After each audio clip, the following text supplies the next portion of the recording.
Hey my dear learners, welcome to Smart Learner Hub. So we will learn about Indian economy on the eve of independence. We will learn this chapter from T.R. Jain, V.K. Ori, class 12th, Indian economy and development. Colonial exploitation of the Indian economy under the British rule. जब हमारी economy British rule के under थी तो हमारी economy को किस तरह exploit किया गया था वो हम पढ़ेंगे। Indian economy under the British rule was subjected to colonial exploitation. It implied targeted exploitation of all sectors of the economy by the British government. British rule में हमारी इंडियन इकोनॉमी को एक्सप्लोइट किया गया था और उनका टारगेट था कि हमारी इंडियन इकोनॉमी है उसके सारे सेक्टर्स को उन्हें एक्सप्लोइट करना था। This is how it happened. हम देखेंगे किस तरह से उन्होंने इंडियन इकोनॉमी को एक्सप्लोइट किया था। First point is colonial exploitation of agriculture sector. Agriculture was exploited through zamindari system of land revenue. Agriculture sector को ब्रिटिश गवर्नमेंट ने एक्सप्लोइट किया था, शोषण किया था जमींदारी सिस्टम के थ्रू। जो लैंड था उसमें रिवेन्यू लेते थे, उसे जमींदारी सिस्टम कहते थे। इस तरह उन्होंने एग्रीकल्चर को एक्सप्लोइट किया था। Observations highlight how this system led to exploitation of the Indian agriculture. अब कुछ पॉइंट्स हैं जिनसे ये पता चलेगा कि इस सिस्टम से हमारा इंडियन एग्रीकल्चर किस तरह एक्सप्लोइट हुआ था। Zamindar were declare as owners of the soil. जो लैंड होती थी जिसपे खेती होती थी तो उसके ओनर्स को जमींदार कहा जाता था। दे were to pay a fixed sum to the government by way of land revenue and were free to extract as much as they wish or as much as they could from the tillers of the soil farmers. ये क्या करते थे जमींदार, उनको कुछ एक fixed amount जो है गवर्नमेंट को पे करनी होती थी लैंड रिवेन्यू सिस्टम के थ्रू, और वो फ्री होते थे, उन पर कोई रेस्ट्रिक्शन नहीं था। वो जितना चाहते थे और जितना वो ले सकते थे वो उस ज़मीन से ले लेते थे। जिस पर काम कौन करता था? वहाँ के किसान, जो छोटे गरीब किसान होते थे वो काम करते थे, और ज़मींदार अपनी मर्जी से बिना किसी रुकावट के उस ज़मीन से कितना भी कुछ ले सकते थे। The tillers of the soil, the actual cultivators got bare minimum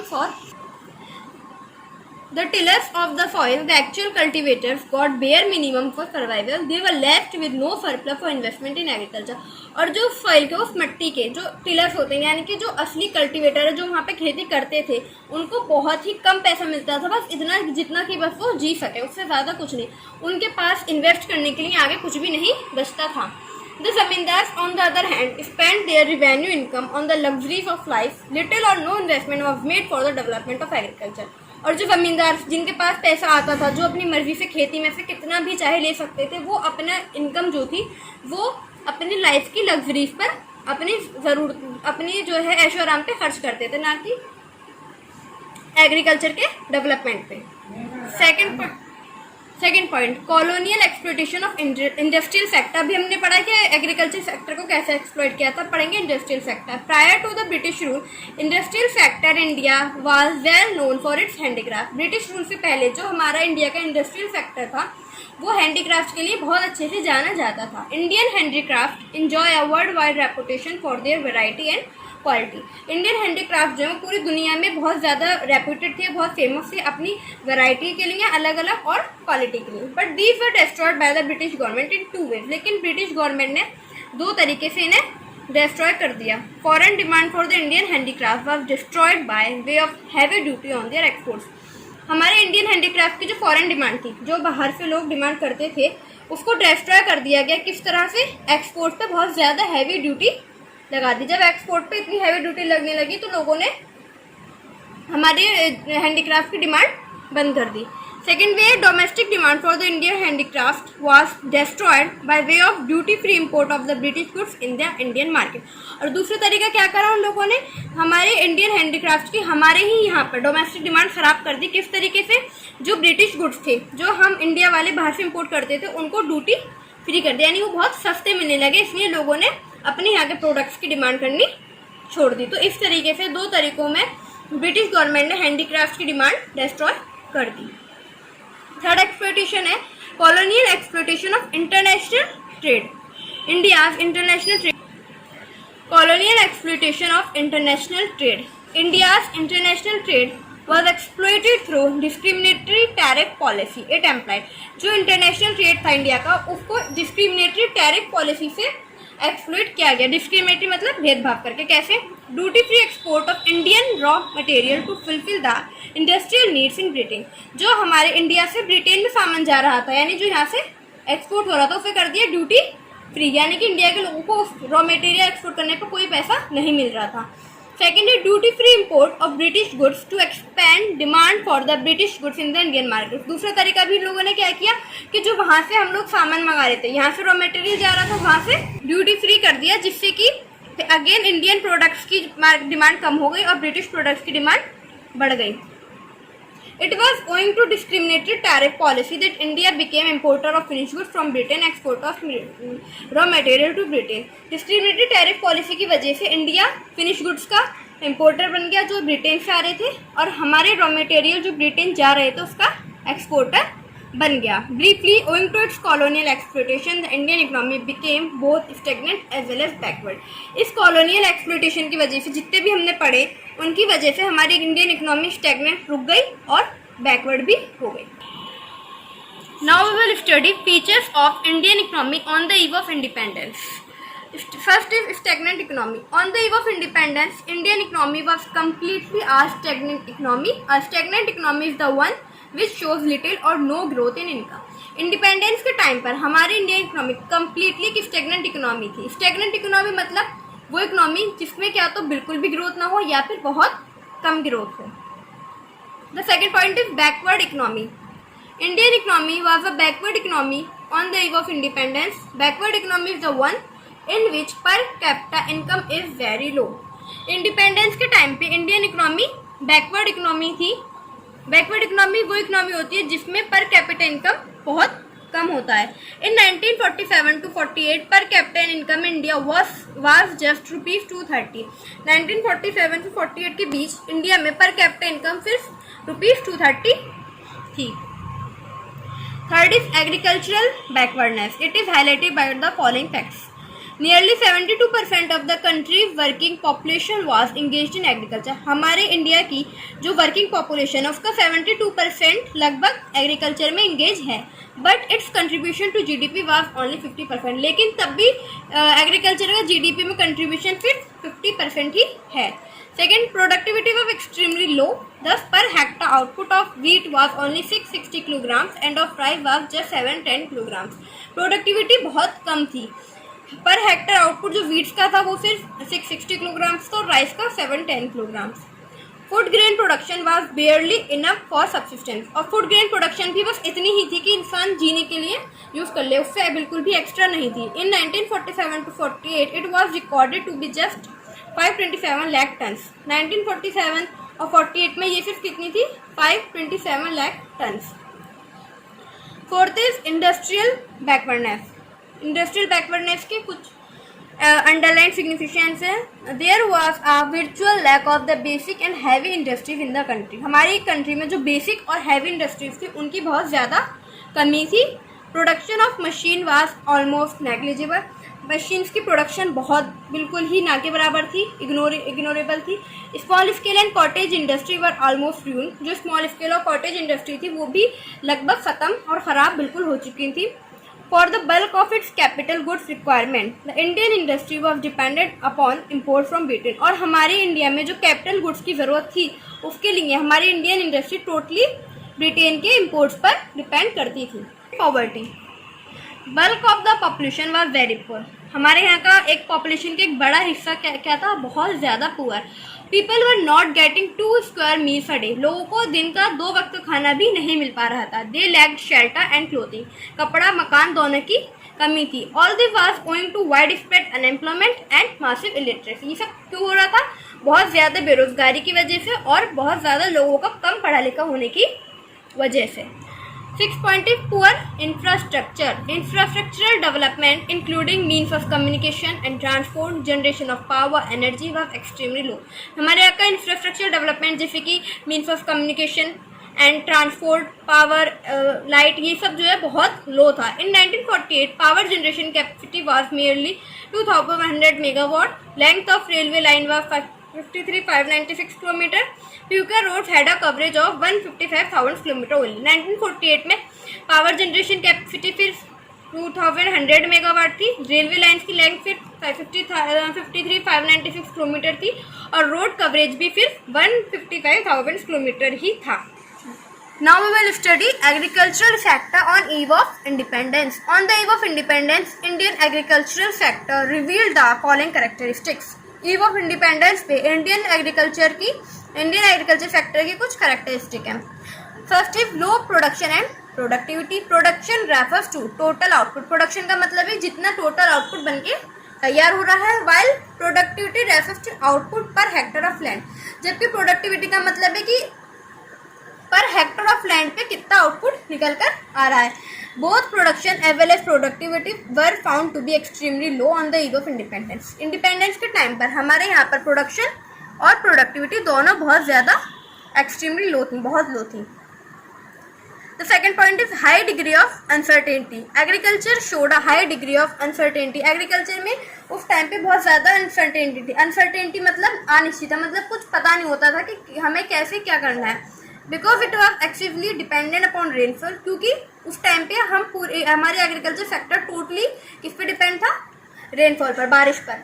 good rainfall implied good output. अच्छी रेनफॉल होगी तो हमारा वहाँ पर आउटपुट अच्छा निकल कर आता था, और अगर रेनफॉल किसी ईयर अच्छा नहीं है तो आउटपुट भी बहुत बेकार होता था. No effort was ever made under the British rule to develop permanent means of irrigation including wells and canals.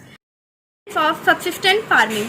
Farming was taking mostly as a means of subsistence. उस टाइम पे जीने के लिए फिर क्या एक इम्पॉर्टेंट एक सेक्टर क्या था? ऑक्यूपेशन फिर फार्मिंग ही था, क्योंकि लोग कम पढ़े लिखे थे बहुत. Subsistence farming is a form of farming in which the crops are produce to provide for the basic needs of the family. Subsistence farming वो फार्मिंग का टाइप है जिसमें क्रॉप्स, जब फसलें उगाई जाती हैं, वो फिर अपनी फैमिली की बेसिक नीड्स पूरी करने के लिए उगाई जाती हैं. मतलब उन फसल को बेचा नहीं जाता, वो सिर्फ इतनी ही होती है क्वांटिटी में कि अपनी फैमिली की ही नीड्स फार्मर्स कंप्लीट कर लें. Fourth point is gulf between owners of the soil and tillers of the soil. जो ओनर थे सॉइल के यानी जमींदार जिन्हें कहा जाता था, और टिलर्स यानी जो वहाँ के फार्मर्स है जो वहाँ पर कल्टीवेशन कर रहे हैं, उनके बीच में गल्फ यानी एक लड़ाई कन्फ्लिक्ट रहती थी. Agriculture during the British Raj was characterised of gulf between owners of the soil on the one hand and tillers of the soil on the other hand. British rule के under owners और soil के owners और tillers के बीच में एक gulf रहता था, एक मतभेद रहता था. While the owners shared the output, they seldom hardly shared the cost of production. They were merely interested in maximizing the rental income.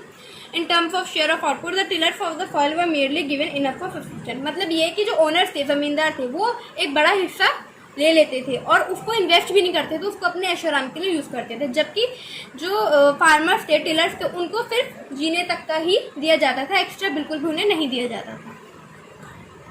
Fifth point is small and fragmented holdings. Land holding were both small as well as fragmented. जो लोगों के पास ज़मीन का हिस्सा था, इकट्ठा करके जो रखते थे, वो बहुत ज़्यादा छोटा था उनके पास और फ्रेगमेंटेड था. Fragmented holdings mean a piece here and a piece there. Fragmented holding का मतलब होता है कि एक टुकड़ा कहीं है ज़मीन को और एक टुकड़ा कहीं है, एक साथ एक जगह बड़ा पार्ट नहीं था. Accordingly most land holding were uneconomic yielding low output at high cost. मतलब ये कि जो लैंड होल्डिंग्स लोगों के पास ज़मीन थी वो अनइकोनॉमिक थी, मतलब उनसे कोई प्रॉफिट नहीं आता था. उन पे यील्डिंग यानी जो कल्टीवेशन होती थी, जुताई जो होती थी, बहुत कम होती थी और आउटपुट भी अगर मिलता भी था तो बहुत हाई कॉस्ट पर जाकर मिलता था, यानी वो अनइकोनॉमिक थी, उनसे कोई प्रॉफिट नहीं होता था. Sixth point is land revenue system under the British Raj. The British government in India introduced a unique system of land revenue. It set up a triangular relationship among the government, the owner of the soil and the tiller of the soil. British government ने India में एक अलग unique system land revenue का introduce किया था. इसमें इन्होंने एक ट्रायंगुलर रिलेशनशिप बनाया था, किसके बीच में? गवर्नमेंट के बीच में, ओनर्स के बीच में और टिलर्स के बीच में, सॉइल के. This was properly known as zamindari system of land revenue, जिसको लैंड रेवेन्यू को जमींदारी सिस्टम कहा जाता है, जो हम पहले भी पढ़ चुके हैं. The distinct features of this system were as these. इस सिस्टम की the distinct features of this system were as these. कुछ फीचर्स है सिस्टम के. The zamindar were recognised as permanent owners of the soil. उस ज़मीन के या उस मिट्टी के परमानेंट ओनर्स कौन कहलाए जाते थे? जमींदार. यानी जो किसान है उनको उसका कोई मालिकाना हक नहीं माना जाता था. The zamindar were to pay a fixed sum to the government as land revenue. Land revenue के तौर पर जमींदार को गवर्नमेंट को कुछ एक फिक्स्ड सम पे करना पड़ता था. The जमींदार were free to extract as much from the tiller of the soil as they could. जमींदार जो थे वो फ्री थे कि वो जितना चाहें उस मिट्टी से जो यहाँ पे किसान खेती कर रहे हैं उनसे जितना चाहें आउटपुट ले सकते थे अपनी मर्जी से. Seventh and the last point is forced commercialization of agriculture. Commercialization of agriculture refers to a shift from cultivation for self-consumption to cultivation for the market. Commercialisation of agriculture का मतलब है कि जो लोग हमने पहले पीछे पढ़ा था सब्सिस्टेंस फार्मिंग, उसमें क्या होता है जो फार्मर्स थे वो सिर्फ अपनी फैमिली के लिए ही प्रोड्यूस करते थे. लेकिन कमर्शियलाइजेशन में क्या होता है उसमें कल्टीवेशन को उन लोगों ने शिफ्ट कर दिया. किससे? सेल्फ कंजप्शन से कल्टीवेशन फॉर द मार्केट, यानी अब वो मार्केट में बेचने के लिए भी कल्टीवेट करेंगे.